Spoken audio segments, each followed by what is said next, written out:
Assalamualaikum warahmatullahi wabarakatuh. Waalaikumsalam Waalaikumsalam warahmatullahi warahmatullahi wabarakatuh. Oke, selamat malam Waalaikumsalam warahmatullahi teman-teman. wabarakatuh. Kabarnya gimana hari ini? Sehat? Sehat, Sis. Alhamdulillah Sehat. sehat. Alhamdulillah sehat, Bu. Bahagia ya pastinya ya. Harus bahagia ya. Oke, adik-adik, Bapak minta tolong di-on-kan kameranya. Nanti kalau ada gangguan sinyal baru boleh dimatikan. Silakan di-on-kan dulu kameranya.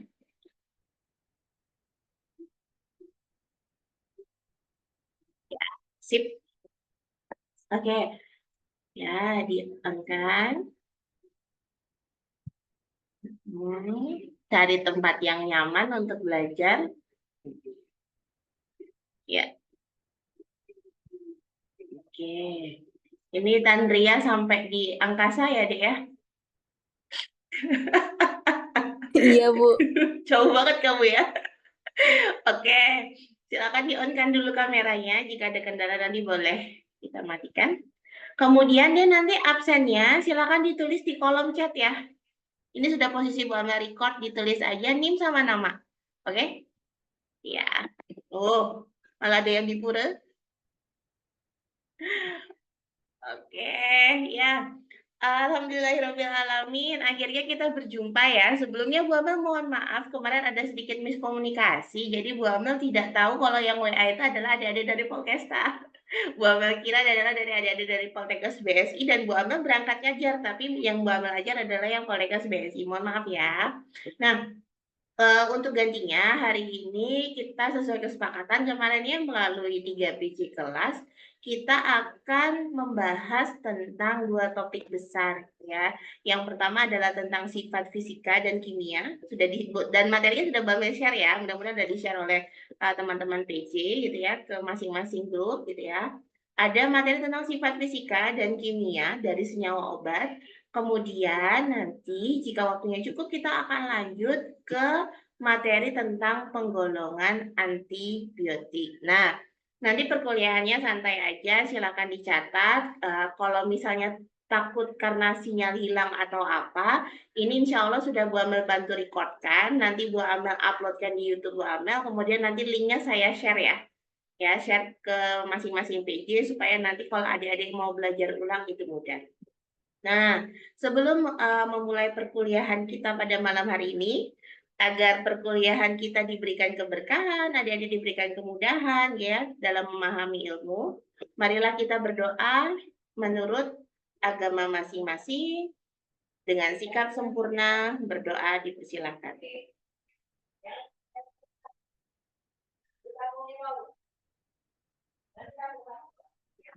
Berdoa selesai. Nah, oke, kita langsung masuk aja ya ke materi yang pertama. Oke, Bu Amel izin share screen.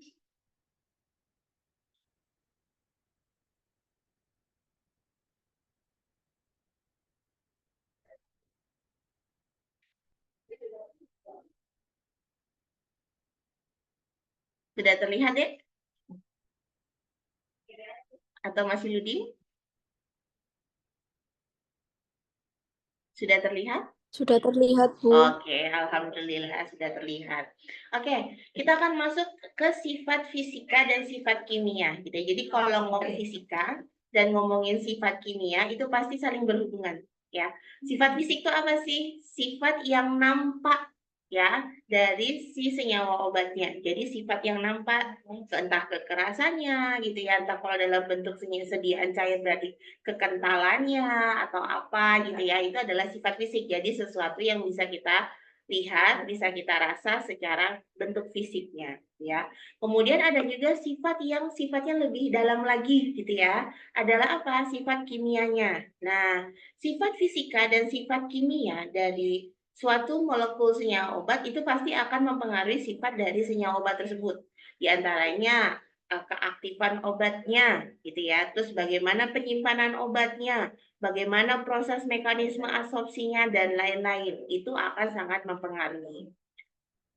Nah, makanya nanti sifat fisika dan kimia ini perlu adik-adik kenal. Tujuannya ada dua, yaitu adalah untuk pengembangan atau untuk formulasi obat. Oke, apa aja tuh sifat fisika senyawa obat? Ya, jadi ini sesuatu yang bisa kalian organoleptis. Udah pernah praktek ya di praktikum kimia farmasi ya, di organoleptis. Berarti apa yang dilihat? Ada bentuknya, ya. Bentuknya seperti apa? Apakah dia serbuk? Apakah dia cair gitu ya? Kemudian warnanya apa nih? Apa dia putih? Kebanyakan kapsul putih ya. Putih gitu ya. Kemudian ataukah mungkin kuningan gitu ya, orange atau apa? Baunya bagaimana? Itu yang dipraktekkan ya. Kemudian ada rasa nggak? Apakah rasanya manis? Apakah rasanya pahit gitu ya? Atau mungkin rasanya berubah, awalnya manis, akhirnya pahit. Gitu, kayak apa tuh? Ya.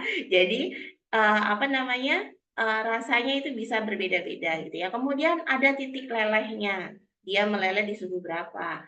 Ada titik didih, ada kelarutan ya, ada kerapatannya atau densitasnya. Ya, semua itu bagian dari sifat fisika yang biasanya adik-adik praktikkan pada saat praktikum kimia farmasi. Oke, kemudian lebih detail lagi kita akan bahas tentang kelarutan. Jadi, kenapa salah satu sifat fisika dari senyawa obat itu yang dibahas pertama kali adalah kelarutan. Kita akan lihat kenapa kelarutan ini menjadi penting itu ya. Karena kelarutan senyawa obat itu akan mempengaruhi penyerapan obat di dalam tubuh. Ya, apakah obat itu mudah larut dalam air atau tidak, gitu ya. Kemudian, bagaimana titik lelehnya? Titik leleh ini mempengaruhi apa? Stabilitasnya. Jangan lupa obat itu kan dibuat, kemudian kan dari produsen pasti kan akan didistribusikan. Ya, didistribusikan pun mungkin ada masa tunggu dan lain-lain. Jangan sampai di pabrik obatnya bentuknya tablet, begitu sampai di customer bentuknya cair. Ya, artinya apa? Obatnya nggak stabil, ya. Artinya memang titik leleh ini akan mempengaruhi stabilitas obat. Maka penting banget untuk mengetahui titik lelehnya. Sehingga kita tahu proses pengirimannya, penyimpanannya seperti apa. Kemudian densitasnya, gitu ya. Densitasnya pun akan mempengaruhi kemampuan obat untuk terdispersi dalam media tertentu. Harapannya sih kita pengennya obat itu bisa terdispersi sempurna sehingga nanti penyerapannya pun akan baik. Ya, kemudian bisa juga dilihat dari bentuknya, ya. Ada bentuk yang kristal, ada yang bentuk serbuk dan lain-lain. Dan bentuk ini otomatis akan mempengaruhi luas permukaan obat. Nah, ini yang nanti akan mempengaruhi laju di solusinya atau laju apa namanya? Kelarutannya gitu ya atau penyerapannya di dalam tubuh. Ya. Ini ya.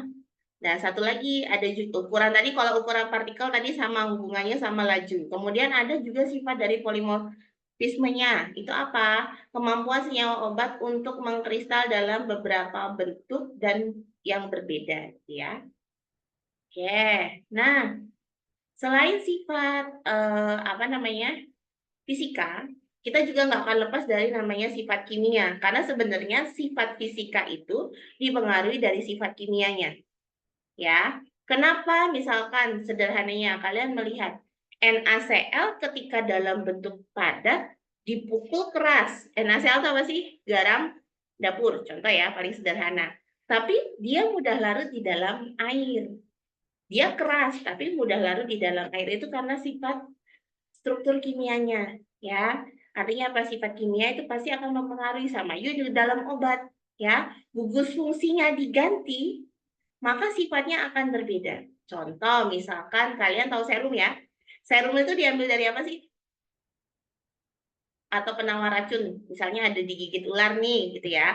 Terus kan dibikin serum penawar racunnya ya. Diambil dari apa? Diambil dari bisanya. Ya, bisanya kemudian dipisahkan, diganti gugus fungsionalnya sehingga nanti dia menjadi penawarnya. Nah, jadi artinya apa? Gugus fungsinya diganti, maka sifatnya pun akan berubah. Ya. Nah, kalau ngomongin gugus fungsi pasti nggak lepas dari ikatan kimia. Bagaimana dia berikatannya? Ya. Apakah dia melalui ikatan ionik atau dia melalui ikatan kovalen? Ya, biasanya sih dalam senyawa obat pun tetap ada ikatan ioniknya karena harapannya supaya dia mudah larut gitu ya. Kemudian stabilitas kimianya bagaimana? pH-nya bagaimana? Jangan sampai nanti masuk ke tubuh di pH yang berbeda dia sudah hancur. Karena kan di setiap organ tubuh kita ini pH-nya beda-beda ya. Ya, tergantung titik targetnya dia mau ada di mana tuh si obat. Ya, jadi tadi ya ada gugus fungsinya, ya. Kemudian bagaimana stabilitasnya gitu ya. Dia akan mempengaruhi stabilitas, kemudian pH-nya akan mempengaruhi kelarutan juga, ikatan kimia otomatis. Ya, kalau ngomongin pH pasti kita ngomongin pKa. Terus ada juga sifat liposilitasnya gitu ya. Apakah dia larut dalam lemak atau tidak ya, karena tubuh kita juga ada komponen lemaknya ya. Kemudian stabilitasnya jelas seperti apa. Nah, apa nih pengaruhnya? Tadi Mama sudah sampaikan. Sifat fisika dan sifat kimia itu nggak bisa lepas dari yang namanya senyawa obat. Ya, kenapa? Karena dia akan mempengaruhi ADME. Apa itu? Proses absorpsinya bagaimana? Proses distribusinya di dalam tubuh seperti apa? Mudah tidak dimetabolisme oleh tubuh. Ya, terus bisa nggak diekskresi? Ya, karena itu jangan sampai nanti obat ini tidak bisa menunjang proses ADME dengan baik. Ya, oke. Nah, apa aja nih gitu ya? Oke. Nah, yang pertama adsorpsi. Adsorpsi apa nih sifatnya yang mempengaruhi? Pertama ada kelarutannya, ya. Ada kelarutannya, ukuran partikelnya, bentuk kristalnya itu pasti akan mempengaruhi laju adsorpsi. Bapak mohon izin bertanya, suara azannya masuk nggak ke kalian? Suara azan di area Bapak Tidak, Bu. masuk nggak deh? Tidak, Kalau Bu. tidak ya, oke. Kalau tidak Bapak melanjutkan ya. Kemudian berikutnya, yes.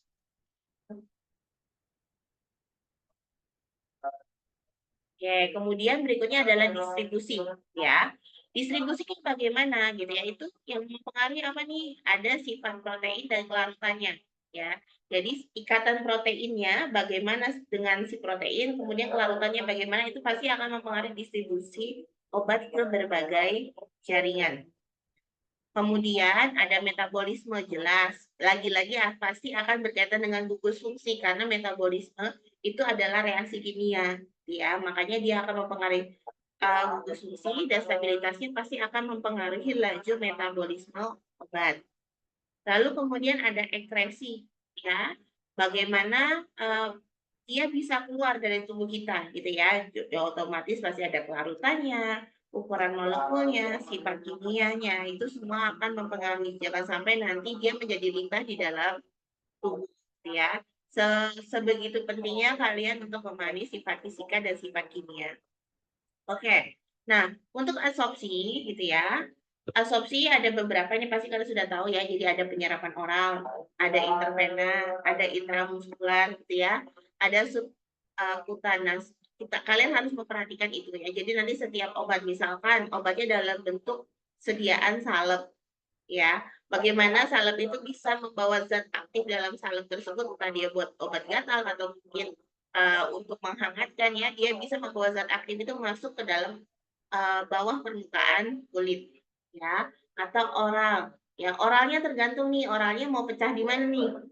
Ya, mau pecah di lambung obatnya atau mau pecah di mana gitu ya, sehingga itu akan mempengaruhi. Oke. Distribusinya juga sama ya, bisa dilalui aliran darah, jaringan gitu ya, target dan sifat-sifat itu harus diperhatikan. Nah, untuk metabolisme senyawa obat, ada udah tahu ada dua fase ya. Ada fase 1 yaitu reaksi oksidasi, reduksi dan hidrolisis. Jadi itu yang tadi yang Bapak bilang, kenapa gugus fungsionalnya menjadi penting? Karena ada reaksi kimia di sini.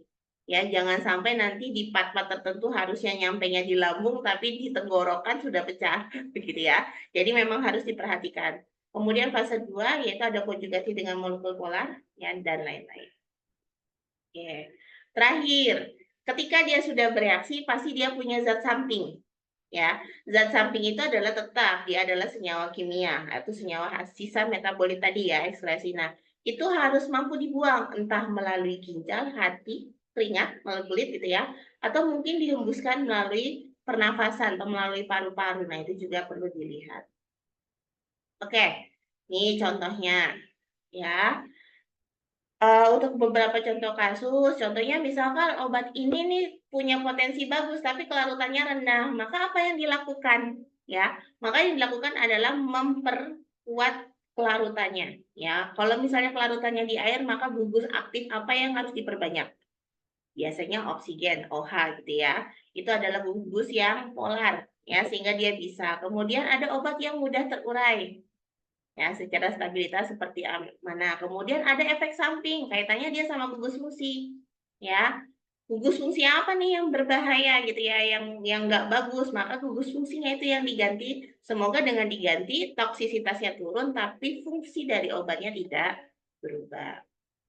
Contoh ini, ada aspirin, ada warfarin ya. Kalau aspirin dia mudah larut di dalam air, lihat strukturnya. Ya, kalau warfarin dia obatnya kurang mudah larut di dalam air. Nah, di mana kalian bisa lihat? Bapak mau tanya, kalian bisa tahu sifat fisika dan sifat kimia dari suatu senyawa obat, misalnya paracetamol, gitu ya, misalnya sulfamerazin, sulfamezatin, atau mungkin penisilin. Kira-kira lihat di mana, Dek? Kalau orang farmasi bisa tahu sifat fisika dan sifat kimia, bisa lihat di mana? Apa nama bukunya? Ada yang tahu nggak? Depannya F. Farmakope, Ibu. Nah, ada di Farmakope ya. Jadi di Farmakope sampai sekarang ada edisi terbaru. Terus ya di Farmakope itu biasanya ada keterangan. Sifatnya apa, titik giginya berapa, titik lelehnya berapa gitu ya. Dan biasanya tiap tahun ada update-nya. Nanti kalian bisa lihat di situ. Bahkan di dalam Farmakope itu sudah dijelaskan juga bagaimana cara mengidentifikasinya.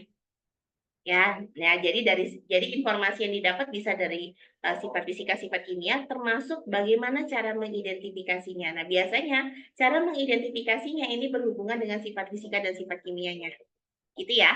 Jadi kalian bisa explore itu. Dan farmakope sekarang kan nggak cuma yang jadul dulu ya, ada yang bukunya tebel gitu kan ya. Sekarang banyak yang versi digital. Nah, kalian bisa searching ya, nanti ada di sana ya, termasuk pemanfaatannya untuk apa dan lain-lain. Oke, kemudian aplikasinya tadi selain memang harus diperhatikan karena ADME tadi ya, itu bisa kalian manfaatkan seandainya kalian ingin bikin formulasi obat. Ya, bagaimana kalian milih excipientnya, ya, pelarut yang dipakai apa, zat yang ditambah apa gitu ya di dalam obatnya. Kemudian teknik formulasinya seperti apa, ya. Oh, ini berarti teknik formulasinya dia misalkan udah larut di dalam larut air dengan campuran sedikit, misalkan sedikit alkohol, alkoholnya jenis apa dulu gitu ya.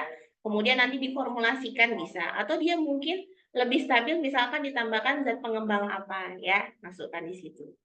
Ya, karena ini nanti kaitannya sama rute pemberian obatnya, otomatis sih saling berhubungan. Ya, caranya gampang, lihat farmakope, baca jurnal, ya. Nah, apa yang perlu dipertimbangkan gitu ya? Yang pertama untuk penemuan obat, optimasi struktur, formulasi dan uji klinis. Ini kalau kalian nanti mau lanjut ya ke pengembangan obat atau mau PKM atau mungkin mau apa, bisa banget gitu ya, diambil salah satu aspeknya saja. Oke. Nah, ini kesimpulannya ya. Jadi, untuk sifat fisika dan sifat kimia, tadi penting untuk apa aja, Dek? Sifat fisika, sifat kimia, penting untuk apa? Untuk ADME. ADME apa tadi? Adsorpsi, distribusi, Distribusi, M-nya metabolisme, dan ekskresi. metabolisme dan Ya, jadi sifat fisika dan sifat kimianya akan mempengaruhi ADME. Terus, dimanfaatkan untuk apa lagi? Pengembangan obat, reformulasi atau formulasi obat gitu ya. Nah, di mana kalian bisa lihat sifat fisika dan sifat kimia obat? Di mana? Di buku apa? Mau tahu nih sifat di fisika farmakope dan jurnal. nah, di farmakope dan jurnal ya. Jadi kalian bisa explore ya. Walaupun di AI juga bisa ya sekarang ya. Tapi lebih enak baca yang farmakope karena kalau farmakope itu memang yang nyusun orang farmasi deh. Ya, dan memang keluaran dari Permenkes, jadi dia lebih, insya Allah lebih valid gitu ya. Oke. Nah, untuk di sini nanti untuk sifat fisika dan sifat kimia obat ada tugas ya. Waktunya bisa 1 mingguan lebih. Jadi tugasnya nanti Bu Amel minta kelompoknya bebas. Ini tugas kelompok. Silakan adik-adik bikin 5 sampai 10 orang mahasiswa. Bikin apa nih gitu ya. Tugasnya sederhana. Nanti ini Bu Amel masukkan nilainya dipertimbangkan untuk membantu nilai UAS ya. Jadi nanti tugas kalian adalah membuat video edukasi sebentar. Bu Amel nyikin kucing banget ya. Video edukasi boleh diupload di Instagram kalian, boleh di TikTok, terserah. Atau mau yang YouTuber silakan upload di YouTube ya. Topiknya adalah durasinya nggak usah panjang-panjang, 3 sampai 5 menit. Hanya 3 sampai 5 menit gitu ya. Tentang apa? Tentang pengaruh sifat fisika dan kimia suatu obat, tapi spesifik obatnya. Makanya Mbak Mel tadi ngasih clue, bisa lihat di Farmakope. Pilih salah satu obat aja. Mau paracetamol boleh, mau misalkan aspirin boleh, ya. Mau jenis-jenis antibiotik juga boleh, ambil satu aja. Satu tim satu aja, ya. Kemudian pelajari sifat fisika dan sifat kimianya, hubungkan dengan ADME atau, ingat ya kalimatnya atau ya. Kalian boleh pilih ADME-nya atau tentang sintesis obatnya. Bebas mau yang mana. Ya, jadi apa tadi? Informasi tentang sifat fisika dan kimia dari suatu obat ya terhadap ADME atau sintesis obatnya. Bisa dikit 3 sampai 5 menit. Ya, nanti di deskripsinya saya minta tolong ditambahkan gitu ya. Hashtag sifat fisika kimia obat. Ya, kemudian hashtag Polkesta. Benar ya Bu Amal nulisnya ya? Polkesta benar ya? Ya, terus hashtag Poltekkes BSI. Ya, supaya nanti bisa kedetek, maksudnya Bu Amal bisa ngelihat gitu ya. Lalu kalau sudah, nanti silakan linknya itu. Kalau kalian susah, kan udah Bu Amal kasih PDF-nya, atau kamu klik aja itu ya. Klik upload di sana. Salah satu aja deh. Salah satu mahasiswa aja dalam kelompok yang mengupload ya. Tapi kalau kerjanya bareng-bareng. Sampai sini ada pertanyaan sebelum Bu Amel ganti ke topik berikutnya? Cukup jelas? Oke, wabel cukup jelas, anggap cukup jelas ya. Oke, karena nggak ada yang nanya, kita lanjut ya ke materi berikutnya.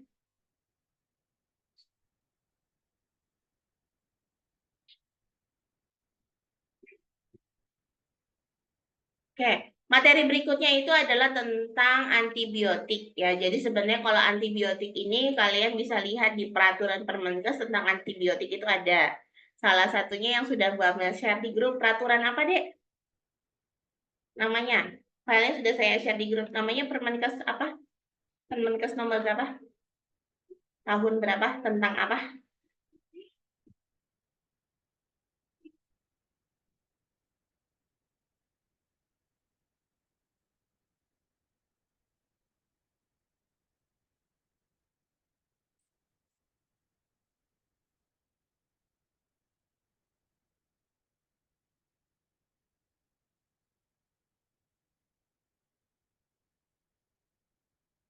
Apa namanya? Saya sudah share di grup tadi. Permenkes nomor berapa? Nomor 28, Bu. Tahun 2021. Tentang penggunaan antibiotik. Oke ya, jadi itu di situ ada penjelasan lebih dalam juga di bagian lampirnya ya, tentang apa itu penyakitnya, kemudian bagaimana kelompoknya dan lain-lain. Nah, Bu Amel akan sampaikan ringkas ya, ringkas untuk penjelasan tentang antibiotiknya. Oke, ya, Bismillah, kita mulai ke berikutnya. Jangan lupa absen ya di kolom chat. Ini posisi Bu Amel record. Nih.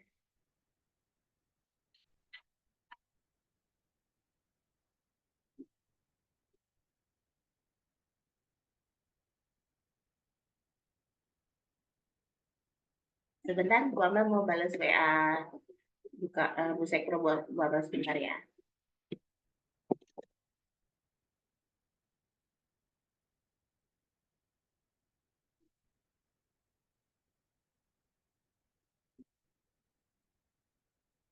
Mau bilang saya sedang ngajak dia ngajak.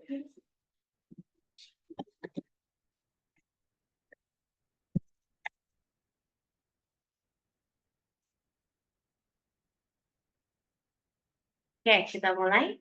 Untuk antibiotik, jadi ini buat membantu ringkaskan gitu ya. Jadi kalau ngomongin antibiotik itu apa sih? Antibiotik itu apa, Dek? Boleh nggak antibiotik dikasih ke sembarang orang? Sakit kasih antibiotik? Boleh nggak? Tidak.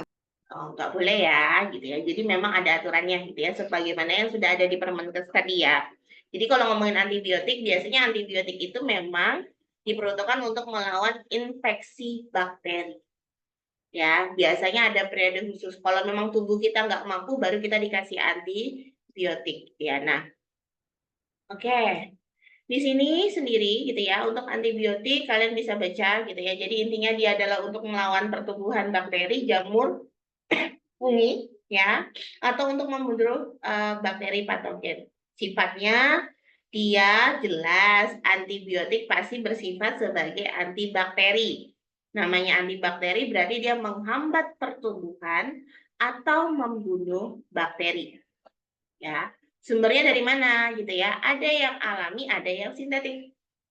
Gitu ya. Ada yang alami, ada yang sintetik. Contoh yang alami apa? Penisilin. Ya, penisilin dihasilkan oleh jamur Penicillium notatum. Ya. Kemudian ada juga yang disintesis. Ini banyak, nanti kalian bisa cari gitu ya. Jadi dia memang dilihat dari struktur kimianya karena biasanya kalau ada sumber alami gitu ya, jumlahnya mungkin sedikit ya. Maka untuk produksi dalam jumlah banyak bisa dilakukan proses sintesis. Makanya tadi ada sifat fisika dan sifat kimia tadi ya. Oke. Nah, peran antibiotik jelas untuk pengobatan infeksi, pencegahan infeksi juga dapat dilakukan untuk pasti untuk peningkatan kesehatan. Oke. Nah, untuk penggolongan antibiotik sendiri gitu ya, kalian nanti akan mengenal berdasarkan ada mekanisme kerjanya, ada berdasarkan spektrum aktivitasnya, ada berdasarkan struktur kimianya. Nah, untuk mekanisme kerja gitu ya, yang jelas antibiotik itu berfungsi untuk menghambat sintesis, bisa untuk bagaimana dia bekerja ya. Jadi cara kerjanya apakah dia menghambat perkembangan dinding sel bakteri ya, atau dia untuk mensintesis protein atau untuk metabolisme asam nukleat. Tadi Bu Amel akan jelaskan lebih lanjut. Kemudian ada juga yang berdasarkan spektrum aktivitasnya. Ya, apakah dia sempit atau luas? Kalau sempit biasanya dia hanya bekerja, antibiotik ini hanya bekerja pada bakteri-bakteri tertentu. Tapi kalau spektrumnya luas, biasanya dia ada pada berbagai jenis bakteri. Jadi kalian bisa menggolongkan berdasarkan mekanisme, bisa menggolongkan berdasarkan spektrum. Yang terakhir, kalian bisa menggolongkan juga berdasarkan struktur kimianya. Ya, apakah dia termasuk golongan penisilin? Biasanya penisilin dan turunannya, gitu ya. Apakah dia golongan cefalosporin ya, kemudian atau dia golongan makrolida dan lainnya. Ya, jadi nanti penggolongannya bisa beda-beda, tergantung kalian mau ambil pendekatannya yang mana. Oke, kita masuk dulu yang pertama. Nah, kalau dia penggolongannya berdasarkan mekanisme kerja, gitu ya. Jadi, antibiotik itu bekerja dengan mekanisme melawan bakteri dengan cara apa? Bakteri kan makhluk hidup nih, ya kan? Gampangannya ya gimana caranya bakteri ini, kalau jumlah banyak dia berbahaya, bakterinya diturunkan jumlahnya sampai dia mati. Atau mungkin mati total, gitu ya. Nah, caranya apa? Jadi kita ganggu si bakterinya kita bikin sakit. Atau mengganggu fungsi vital bakterinya. Seperti dalam kemampuannya mensintesis dinding sel.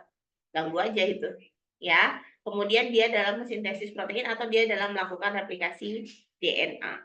Ya, intinya kita ganggu si makhluk hidup pengganggu ini gitu ya, agar dia jumlah koloninya berkurang gitu ya, kemudian dia mati ya.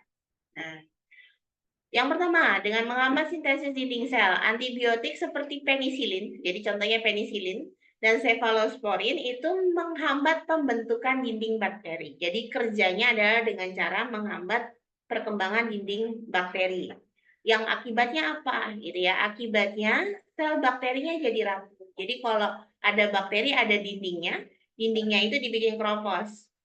ya, sehingga nanti dia mudah pecah dan rusak, otomatis dia mati karena bakteri kan sel kecil ya, sel kecil. Kemudian ada yang tipenya juga antibiotik yang dia menghambat sintesis protein. Ya, contohnya ada eritromisin, ada tetrasiklin ya. Ini pasti kemarin kalau di praktikum kimia farmasi dipelajari ya, sifat fisika, sifat kimianya, reaksi kimianya dan lain-lain. Nah, cara kerjanya bagaimana? Dia punya cara kerja menghambat sintesis protein bakteri. Ingat, protein itu apa sih? Fungsinya sebagai zat bangun, ya kan, dalam makhluk hidup.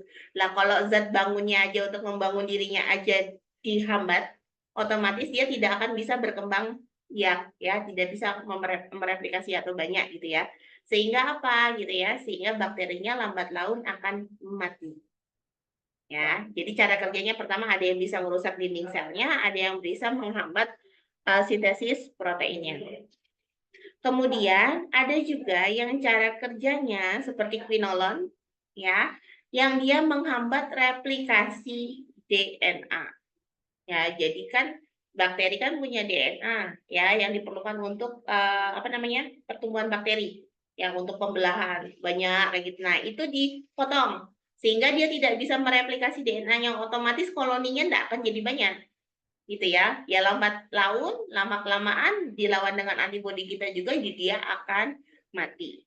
Ya, jadi tiap-tiapnya jadi kalian bisa menggolongkan berdasarkan cara kerjanya. Ya, baca di mana? Di farmakope juga ada ya nama-nama ini ya. Terus kemudian berikutnya, identifikasi antibiotik berdasarkan struktur kimianya. Jadi biasanya kan kalau adik-adik belajar kimia organik, sudah belajar kimia organik ya. Di kimia organik kan struktur ada banyak ya. Ada karboksilat, gugus fungsional tuh.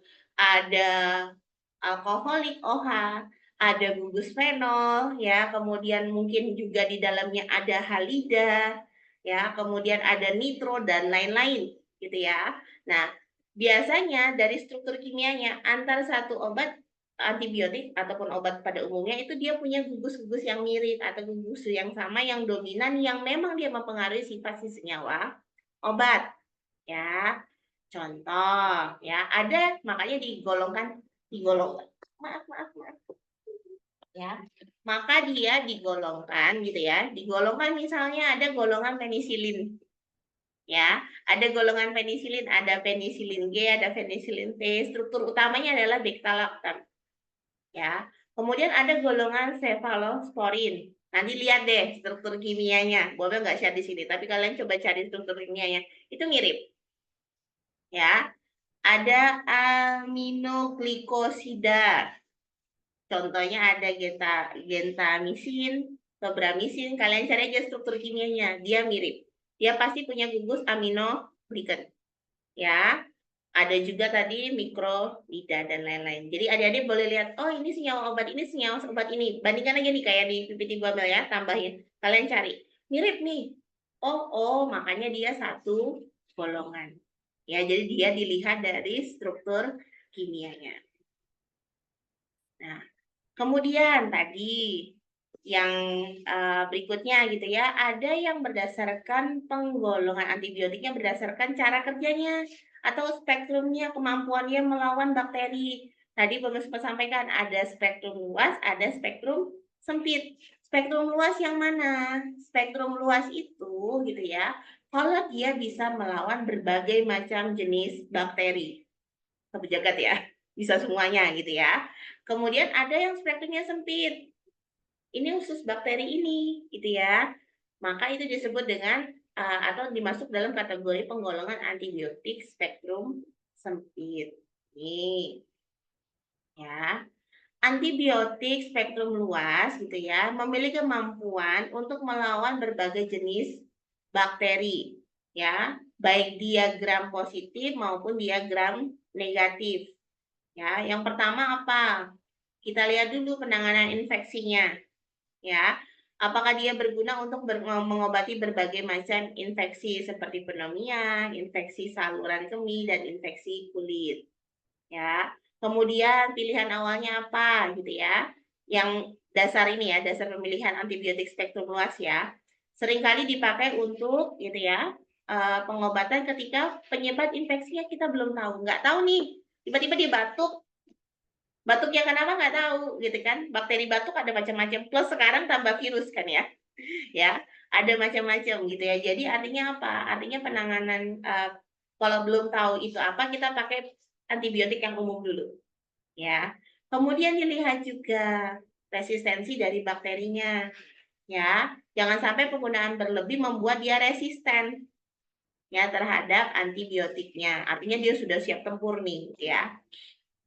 Oke, nah kemudian ada juga efektif antibiotik spektrum sempit, ya, sama, tapi dia spesifik ke bakteri tertentu, ya, misal bakteri gram positif atau gram negatif saja, jadi dia salah satu. Biasanya efektivitasnya ya dia lebih efektif untuk melawan bakteri dibandingkan antibiotik yang spektrum luas. Tapi harus tahu dulu, ini kenapa, ini bakteri apa nih yang nyebabin si penyakit tersebut, ya. Kemudian resiko resistensinya bagaimana? Ya, resistensinya lebih rendah karena dia memang hanya melawan ke bakteri tertentu, nggak kayak yang tadi. Kalau yang luas kan dia melawan semuanya. Ya. Kemudian bagaimana ini proses pemilihannya? Diharapkannya dia jadi pilihan utama atau pilihan teratas.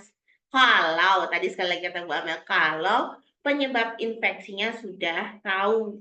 Kalau penyebab infeksinya belum tahu, maka pakailah antibiotik yang spektrum luas, gitu ya. Oke, nih contoh yang spektrum luas tuh ada penisilin, ya, tetrasiklin, ampicillin, itu kan masih satu keluarga ya dengan penisilin ya. Itu semua batuk kasih itu, dokter ngeresepin itu kasihnya gitu ya. Jadi memang dia kalau belum tahu ini penyebabnya apa, bakterinya apa gitu ya, biasanya dikasih obat yang spektrum luas. Makanya biasanya dia menghitung ya berapa hari harus dikasih ya dan lain-lain. Kemudian ada yang spektrum sempit. Tadi kan spektrum sempit dia spesifik ke apa deh? Ke bakteri tertentu. Ya. Jadi kalau dia udah tahu, ya kasih itu aja langsung. Misal kalau dia memang infeksi saluran pernafasan, infeksi kulit, infeksi mata, kasihlah eritromisin. Ya. Kemudian kalau memang dia udah dikasih antibiotik kok nggak sembuh-sembuh, coba gitu ya pakai vakumisin dan lainnya. Ya, ini contoh beberapa kasus ya. Jadi kalian bisa nanti searching gitu ya, bisa kalian cari gitu ya atau baca buku gitu ya. Bahwa ada banyak contoh antibiotik spektrum sempit umumnya yang ada dan dikasih ke masyarakat itu yang spektrum luas. Nah, untuk penggunaan antibiotik gitu ya, memang kita harus konsultasi sama dokter. Ya, kalau ada farmasi wajib tahu ya, karena ada farmasi kan nanti membantu dokter ya. Jadi wajib tahu juga gitu ya. Kemudian dosis dan durasinya ya. Hindari penggunaan berlebih dan pastikan ketika nanti misalnya mau diberikan kepada pasien ditanyakan dulu ke pasien. Ingat ya. Ketika kita menyerahkan obat kan biasanya kalau misalnya takutnya dokternya terlupa gitu kan ya, kalian kan perlu atau wajib menanyakan pas di pintu pelayanan ya. Biasanya ditanyakan ada alergi obat atau tidak. Jangan sampai antibiotik kalian kasih ternyata dia alergi, muncul ruam-ruam, batuk, sesak napas dan lain-lain, dan itu berbahaya, gitu ya, bisa menyebabkan kematian juga. Jadi perlu kepedulian kita juga sebagai orang farmasi gitu ya untuk mengetahui itu dan menanyakan kepada pasien ada atau tidak. Ya, walaupun itu seperti formalitas tapi itu penting buat pasiennya. Ya, lakukan itu ketika pelayanan. Oke. Nah, udah intinya antibiotik buat lawan infeksi bakteri. Penggolongannya tadi ada 3 jenis berdasarkan apa aja, Dek? Yang pertama, berdasarkan mekanisme kerja. Apa aja tuh berdasarkan mekanisme kerjanya, ingat nggak? Dia ngapain? Antibiotiknya yang pertama? Yes. Menghambat sel, Oke.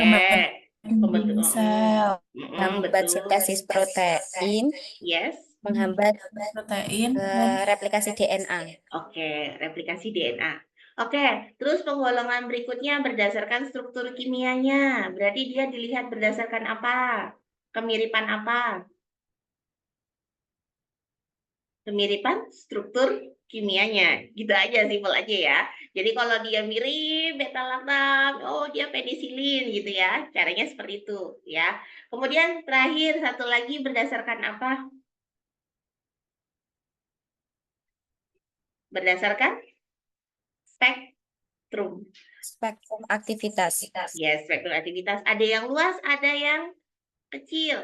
Ya, atau yang sempit. Yang luas yang bagaimana ciri antibiotiknya? Yang bagaimana, Dok? Yang bisa untuk melawan berbagai jenis bakteri. Yes, jadi dia luas ya. Betul ya. Terus kalau yang sempit? Yang bagaimana? Untuk melawan apa? Untuk melawan Hanya tertentu. untuk melawan jenis bakteri tertentu. Oke, hanya untuk melawan jenis bakteri tertentu ya. Jadi hari ini adik-adik sudah mempelajari 2 submateri. Oh, ternyata lebih cepat dari seharusnya. Mau dipasin 2 jam atau udah aja? Jatahnya 2 jam. Apa mau udah aja? Materinya udah semua ya. Jadi tugas tambahan gitu ya. Jadi nanti kalau yang ini tugas individu ya, Dek ya. Dikerjakan relax aja, masih ketemu Bu Amel minggu depan lagi kan ya. Jadi coba bikin paper ya. Paper itu tulisan ya, tulisan yang kalian dapat based on YouTube, based on googling, based on jurnal, based on buku, terserah kalian gitu ya. Bikin saja, nggak usah banyak-banyak, 1 halaman A4, lebih kurang 1 halaman A4 itu lebih kurang kalau 1/4-nya itu sekitar 500 kata, ya. Bikinlah 1000 atau 2000 kata, ya, termasuk judul, ya. Itu dan daftar pustaka ya, sudah termasuk itu, semuanya kalian hitung aja gitu ya. Tentang apa? Penggolongan antibiotik disertai dengan contoh struktur kimia dan mekanisme kerjanya. Jadi seperti rangkuman, summary apa yang kalian tahu. Jadi harapan Bu Amel dengan menulis, tidak hanya dengan mendengar ya, dengan melihat, menulis, kalian akan lebih ingat, lebih paham dan lain-lain. Gitu ya. Berarti ada berapa tugas? 2 tugas ya. 1 tugas video kelompok. Oke. Di linknya sama, ngupload ya. Kemudian yang kedua adalah tentang bikin paper individu. Jadi bikin catatan tentang penggolongan antibiotik. Jelas deh? Oke. Nah, karena tugasnya udah ada 2, Bu Amel mau tanya, ada yang mau nanya apa enggak? Kamu nunggu apa, Mbak? Kalau nggak ada yang nanya, Bu Amel yang nanya, boleh diakhirin nggak? Hah? Boleh nggak diakhirin? Izin bertanya, Ibu. Oh, boleh. Ada yang mau bertanya. Monggo, siapa ini? Boleh Mbak. diulang ke nama saya Nining Sabila dari kelas 3C. Jining gimana nih? Bisakah untuk diulang kembali ketentuan tugas yang mandiri tadi, Ibu? Oh, tugas yang mandiri ya. Oke. Mama. Oh, PPT-nya belum ini ya? Belum nyampe ya, Ning? Bu Amel juga udah share PPT-nya. Jadi, wait, Bu Amel ulangi ya. Mana nih? Aku buka yang lain. Mau share lagi ya. Ini ya, Ning. Tadi kan udah belajar tentang antibiotik ya, penggolongannya gitu ya, sampai dengan ke mekanisme kerjanya. Mekanisme kerja itu maksudnya tadi loh, yang cara hambatnya, merusak dinding dan lain-lain. Maksud Bu Amel kalian bikin rangkuman, ya, bikin rangkuman tentang apa yang kalian pahami tentang penggolongan obat, sertakan juga dengan contohnya. Misal, kalian membahas tentang penggolongan antibiotik berdasarkan mekanisme kerjanya, ya, cerita misalnya tentang dinding sel yang rusak. Yang Bu Amel kan nyampein hanya permukaan, yang cari, oh kira-kira contoh antibiotiknya apa nih, ya, sampaikan ada A, B, C, D misalkan kayak gitu, ya. Atau mungkin contoh mekanisme kerjanya tadi kan selain itu ada yang menghambat replikasi DNA-nya, kok DNA, RNA-nya ya. Terus nanti dicari jenis antibiotiknya apa, itu fungsinya apa. Bu Amel harapkan kalian, yang Bu Amel sampaikan kan hanya permukaan, ya. Tugas kalian adalah mengeksplor, karena kan antibiotik itu ada banyak banget gitu ya. Obat pun ada banyak banget, sehingga kalian bisa aja misalkan papernya dibikin per penggolongannya, terus dikasih contohnya ini, cara kerjanya seperti ini. Kalau yang berdasarkan struktur kimia, tadi ya, struktur kimianya mirip, kayak cari gambar struktur kimianya, nggak usah banyak-banyak, karena kan Bapak cuma nggak 1 halaman ya. Misalkan penisilin tadi, ada 2 penisilin, oh ternyata mirip nih, yang membedakan cuma ini, makanya dia ada di dalam 1 golongan. Sekarang lebih paham nih? Jadi kayak bikin catatan ya Nining ya? Baik, Ibu, izin bertanya kembali, itu Boleh. diketik atau ditulis tangan?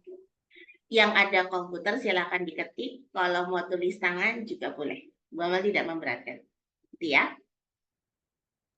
Terima kasih, Bu. Sama-sama. Oke. Ada lagi yang mau bertanya?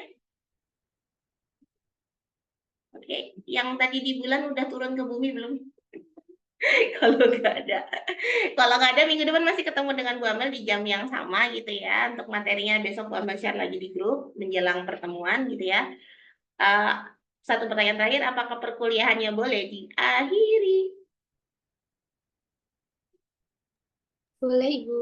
Oh boleh, alhamdulillah, biasanya pada kompak boleh Bu, gitu ya. Oke, ikhlas ya, kita akhiri ya. Oke, kita akhiri dengan berdoa menurut agama masing-masing. Berdoa dipersilahkan.